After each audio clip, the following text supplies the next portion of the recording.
बे समाव गिबि गिबियावनो आर'नाइ रादाब आरो बड'लेण्ड बुब्लि रादाब बुथुमगिरि बिथांनिसिम जोंनिफ्राय साबायखर बावनाय थाबाय। बे समाव जोङो फोरमायनो सानदों गाबोन 8 नभेम्बर बिनिफ्राय फैगौ 10 नभेम्बरसिम जों बारलाम्फा थियेटार बेखौ जोङो लाबोदों। बिथांमोननि थावनिया बाटासिपुर मिलन हाइ स्कुलनि गेलेग्रा फोथार। बिथांमोननि खावलायनाय लेखा जोङो हारिमुखौ फोथांना लाखिनायनि असिलायै जोंनि सादिकियाजुलि दख'रा दुलाराय बर' फरायसा आफादाबो मोनसे हारिमु आफाद दानानै दालाय हारिमु आफाद दानानै बे थियेटारखौ दिन्थिनो आखायाव लादों। दा बे समाव जों बेखौनो खावलायगोन, जों गोबां समाव नुबाय थादों माने बर' थियेटारा थैलांनायनि मोनसे लामायाव, माने बिनि फारसे रायजो राजा बिथांमोननि गोसो होनाय बेखौ जों खम नुबाय थादों।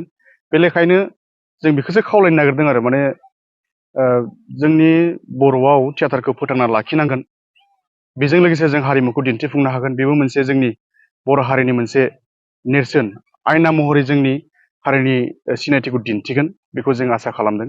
जेरै असमिया हारिफोरना गोबां थियेटार दं, गोबां बिथांमोननि मानसिफ्रा थियेटारखौ फोथांना लाखिनो नाजायो, जेरैखि जायाब्लाबो जोबोद गोसोयै रायजो राजा बिथांमोनखौ मदद खालामो। बेबायदिनो जोंनि बर' थियेटाराबो जेन मदद मोनगोन बर' रायजो राजा बिथांमोननिफ्राय।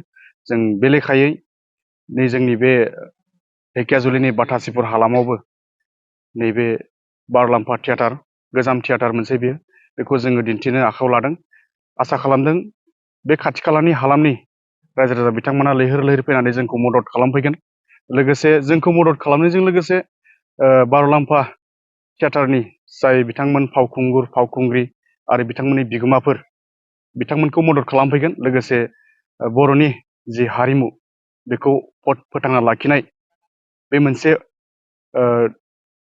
थांखियै बिथांमोना जेन मदद खालामफैगोन, जों बेखौनो खावलायदों। दा बे समाव जोंनि आसाया बेनो जेन गाबोननिफ्राय दिन्थिनो लानाय बारलाम्फा थियेटारनि नायजाबफ्रा लिरगिरि बिथांमोना मोजाङानो जों मिथिनायाव, आरो बिथांमोना गोजाम थियेटार दिनैसिम मोजां मुं खामायबोनो हानाय, जाहाथे गाबोननि दिन्थिनो लानाय नायजाबफ्राबो आरो समफोर दिन्थिनो लानाय नायजाबफ्राबो आरो बिनि अखानायै दिन्थिनो लानाय नायजाबफ्राबो जाहाथे मोजाङैनो जागोन, जों बेखौ मिजिंथिदों।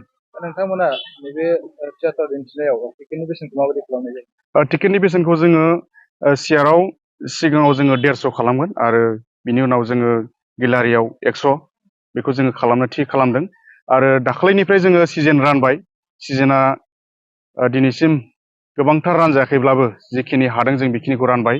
दा बेयाव जोङो सिजननि बेसेनखौ 350 खालामनाय जादों। दा बेखिनियानो।